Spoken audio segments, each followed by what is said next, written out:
ચાલો આપણે ફ્રીજમાં કઈ રીતે દહીં બનાવવું એ આપણે આજે જોઈ લઈશું. તો એની માટે આપણે આ દૂધ લીધું છે અને આ કડનું ખાનું આપણે લીધેલું છે. કડનું સ્પેશિયલ ખાનું આવે છે સેમસંગના ફ્રીજમાં. હવે આપણે મેળવણ માટે છાશ નાખેલી છે.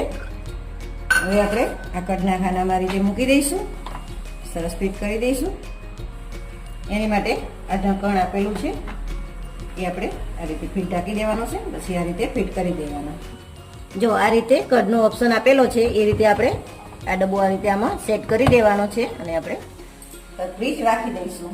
ચલો આપણે દહીં બનાવવા માટે આ કડનું ઓપ્શન આપેલું છે તેમાં તમે 3 સેકન્ડ દબાવો એટલે તમારે અહીંયા આગળ આ રીતે ભૂરા કલરની લાઇટ થશે. એટલે પછી આપણે સોફ્ટ ઉપર કરવું હોય તો આપણે સોફ્ટ ઉપર લાવવાનો, થીક ઉપર કરવું હોય તો થીક ઉપર, સર્વ ઉપર કરવું હોય તો સર્વ ઉપર. આ રીતે તમે આમ દબાવો એટલે એના મોડ બદલાશે.